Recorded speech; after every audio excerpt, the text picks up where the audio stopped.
እንግዲህ ኤቢ የዳጣንና የሰላምን ጉድ አውጥታ ዘረገፈችው። የሚስጥር ደብዳቤ የያዘው ወረቀት በናታን ክላስ ገብታ ብርቁስቁስ አድርጋ የተደበቀበትን አውጥታ ሚስጥሩን ሁላ ዘረገፈችው። አየሽ እማዬ፣ ነግሬሽ ነበር እኮ የእነዚህ ሰዎች ማንነት ለምን አትጠራጠሪም እያልኩሽ ነበረ። አንቺ ግን እኔን ከመስማት ይልቅ እነሱን ነበር የምትሰሚው እያለች እናቷን ዋይ ዋይ እያስባለች አቶ ደረጀ የሚገባበት ጉድጓድ ጨነቀው። ምክንያቱም አቶ ደረጀ ከዚህ በፊት ለወይዘሮ ማርቲ አንቺ በጣም ጥሩ ሚስት ነሽ፣ እኔ ግን ጥሩ ባል አይደለሁም እያለ ትኑዛዜ አቅርቦላት ነበር። ወይዘሮ ማርታ ደግሞ ይሄንን ጉድ ስትሰማና ይሄንን ሚስጥር ስታወጣባት የምትሆነውና የምትጨብጠው አጣች። በጣም ያሳዝናል። የኤቢ ክፋት ግን በጣም ነው የሚገርመው። የእውነት አባትና እናቱን እንደዚህ አድርጎ ለመለያየት የሚጥር ሰው አላየሁም። ያየሁትም ኤቢን ነው። ኤቢ ምንም ቢያደርጉ ዳጣና ናታን አንድ ላይ ቁጭ ብለው ወይም ደግሞ ናታን የዳጣን ሆኖ ማየት አትፈልግም። ለዛም ነው እንደዚህ የምትሆነው። እና ሌላው ደግሞ አቶ ደረጀና ውሃ እንዲሁም ደግሞ የውሃ ጓደኛ ሁነው ኢፍጣር ከነ ከድር ቤት ሄዱ። ከድር ከነ ሚስቱ ኢፍጣር ዛሬ አቶ ደረጀን ጠርቶታል። ከድር የሰፈራቸው ሰው ሲሆን ጎረቤታቸው ሲሆን በሱቅ ስራ ላይ የሚሰራ ቴምሪና እንዲሁም አንዳንድ ሸቀጣ ሸቀጦችን የሚሸጥ ልጅ ነው። ከድር ዛሬ ፈጡር ኢፍጣር ጠርቷቸው በሚጠጡበት እና በሚመገቡበት ሰዓት አንዳንድ ነገሮችን እያወራ ነበር። አቶ ደረጀ ሰራተኛችሁም አርግዛለች አሉ። እንዴ እናንተ ቤት ሁለት ተፈቀደ እንዴ? በማለትም ተረበው አቶ ደረጀን። እንደው የሰፈሩ ሰው እኮ እንደዚህ እያሉ ነው፣ ከማን ያረገዘችው አለው። አቶ ደረጀ እንግዲህ እኛም አላወቅንም፣ ያው ሲወለድ ብላናለች በማለትም መለሰለት። እንግዲህ ውሃ ከድር ሾርባው በጣም ይጣፍጣል እያለች እያሞጋገሰች ቴምር ደግሞ ትሰጠኛለህ አለችው።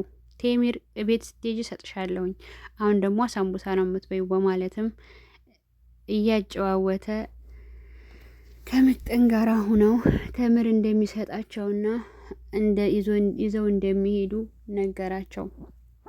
አቶ ደረጀ ቀስ በል ችግር የለውም፣ ከድር በጣም ፈጣንና እንደዚሁም ደግሞ እንግዳ መጥቷል እያለ እየተራገበ ፈጥሩን እያቀረበ ነበረ። እንግዲህ እንደዚህ ካደረጉ በኋላ ከኢፍታር በኋላ ወደ ቤታቸው እንደሚሄዱ ተናግረዋል።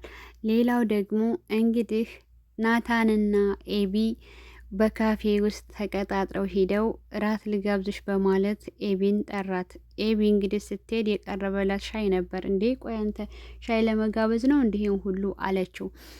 አይ ያው ተማሪ ስለሆንኩ ነው አላት። እንግዲህ እንደዚህ እየተጨዋወቱ እያለ እስኪ ነይ የሆነ ነገር ላዳክፍልሽ አለና ሳም አደረጋት። እሷም ሳመችው። በጣም ደስ ይላል። የእውነት ተወጅኛለሽ ግን አላት። አሁን በጣም ነው የምወድህ ናታን አለችው። እንግዲህ እስኪ ወድሃለሁ በይኝ እንግዳ አለችው። አይ እንደዛ እንድልክ ከፈለግ ሰላምዬ ማር አምሯታል፣ ማር 1 ኪሎ ማር እንድትገዛልኝ ይፈልጋለሁ አለችው። እንግዲህ ናታን እሺ ችግር የለውም አለ።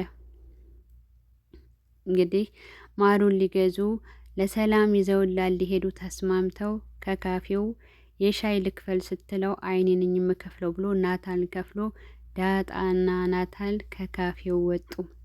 እንደዚሁም ደግሞ ናታንን አደራ በማለት የሰጠችው ወረቀት አይተናል ከዚህ በፊት። ያን ሁሉ ሚስጥር ኤቢ ዝርግፍግፍ አድርጋ እናትና አባቷን ለያየቻቸው። በጣም ነው የሚገርመው። እንደው ግን ይቺ ኤቢ ምን ብናደርጋት ነው የሚሻለው?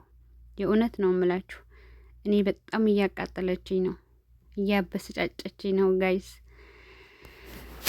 እንግዲህ እንደዛ ሆኗል። ለማንኛውም የዳጣና የናታን ጉዳይ ይዘልቃል እስከ መጨረሻው። ብለን እናስባለን። ኤቢም እንግዲህ ሚስጥሩን ካገኘችው በኋላ አባዬና እማዬን እንደምትለያያቸው አቶ ደረጀንና ማርታን እንደምትለያያቸው የታወቀ ነው። ምክንያቱም እሷ ከዚህ በፊት የዳጣንና የሰላም ማንነት ለማወቅ በጣም ነበር የቸኮለችው ማለት ነው። ኢብን ዲኤንኤ ምርመራ ድረስ ሄዳለች። እማዬ እኔማ ስነግርሽ አትሰሚኝም። እንግዲህ ያውልሽ እኔ ልጅሽ ዝም ብዬ አላወራም በማለትም ለእናቷ ለማሳመን ኤቢ እየተፍጨረጨረች ትገኛለች።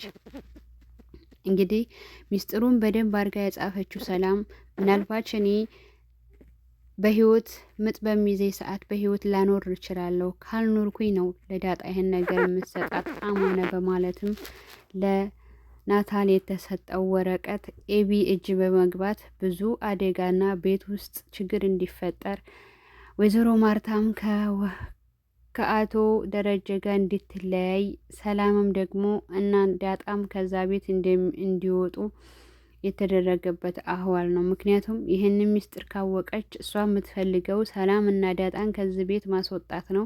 አንደኛ ናታን ዳጣ ከወጣች ናታን ወደ እሷ ነው ትኩረት የሚያደርገው ብላ ታስባለች። ዳጣ ከመጣች በኋላ ነው ናታን ፊት የነሳይ ብላ ነው የምታስበው ኤቢ ማለት ነው። እና ሁለቱ ከዛ ከቤት ከወጡ ሰላም እና ኤቢ ደግሞ